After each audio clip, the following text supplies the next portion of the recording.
Okay, that's the last week.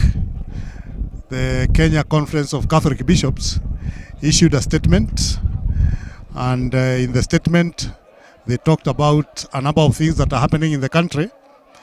One, we commend the government for the attempt to recruit teachers for JSS. That's a good fit, although we need more teachers in that level.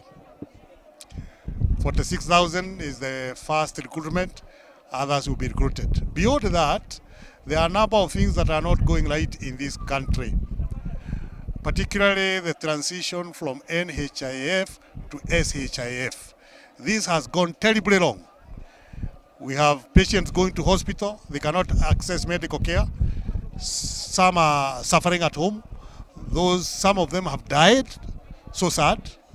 But the government keep on saying that things are going right. It is unfortunate.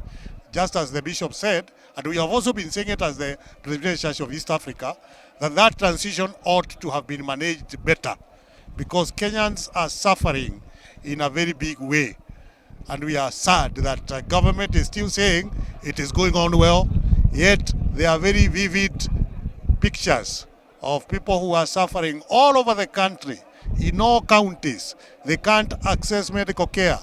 The cards that are being transited to SHIF, it has not been fully done. It's an issue of great concern. The other issue of great concern is university education. One, there is the new university funding model that is, segmenting the students, saying some should pay this amount, some another ratio. It is going to create discrimination in education, and this should be shelved until it is well thought out. Education should be provided for all. Anybody who goes to a public university should access education with a full scholarship, or even if it's a partial scholarship, it shouldn't segment those going to the university. It is a matter of great concern. But to us still is the lecturer strike in the public universities. It has now gone on for almost 3 weeks. Our students in the public universities are not learning. They are getting delayed. We have a case, I think, from Moi University, Eldoret, where students studying medicine are now doing their 9th year. Yet it's a course they should have done at most for 6 years. So while we need professionals, they are getting delayed at the university. Yet it appears like there will be no resolution to the strike of our lecturers. Can the ministry concerned and all those who are in it, stakeholders, get to resolve it as quickly as possible so that our students may learn? Another thing that is not going right is a bill that is being taken to Parliament, I think to the Senate, to extend the terms of our leaders. It's very unfortunate that they can think about that when service delivery is at its lowest. Service delivery in this country is at the lowest, yet some leaders are saying in their second year that they need another, I think, 3 years so that they can do 5 years. We say no to that. We have a constitution that we promulgated in 2010. We gave them 5 years, and that is what we know. They should do 5 years. If they do quality work, we might in the future, not now. Think about what they are saying, but now they should not dream about extension of their term, whether for the executive, the president, the deputy, whether for parliamentarians or civic leaders at all levels. That is a discussion we have no time for now. We have so many challenges. We have issues of insecurity. We have a lot of joblessness, particularly for our young people. Our young people are doing informal work. They are not earning a good living. So what is being taken to Parliament by the Mheshimiwa Senator, surely it's very, very unwarranted. It shouldn't be a subject to be discussed now. Let's talk about NHIF, SHIF. Let's talk about joblessness of our people. Let's talk about quality university education. Let's talk about how we can make JSS better, because we are not there yet. All those others are matters that that do not need to be addressed now. And we are surprised. What government was done is done very quickly with military precision. When they want to impeach one of their own, in hardly 2 weeks, it is done. When the Catholic bishops gave their statement on one day, on the same day, 15 statements had been made against it. It's like they were prepared. It's like they had marked them like in football. You mark that player, mark the other one.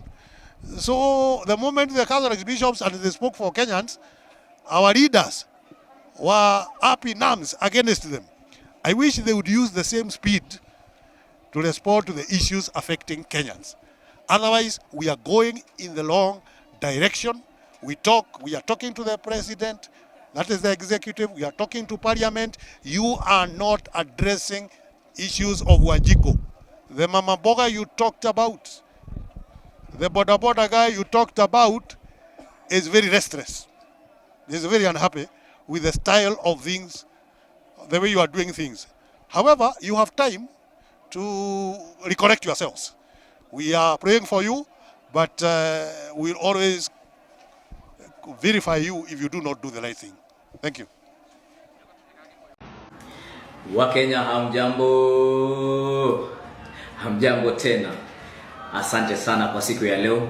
Karibuni tena katika benchi yetu hii. So leo nimekuja hapa kueleza yale mambo ambayo kidogo kule kwa ground for some days that have been away nimekutana nayo na vile reality iko kwa ground. So my fellow Kenyans, thank you so much for giving me this platform so that we can talk about issues that are really affecting us. And I have been somewhere, kuna wodi ambao nilitembea na wananchi walikuwa wananiambia haswa vijana, kuna yule MCA ambao walimvote in. The guy used money of course to campaign. Jamaa alitumia pesa akafanya ku campaign millions of money na akawin hiyo seat. So these guys were complaining to me when I was gathering views from these young people.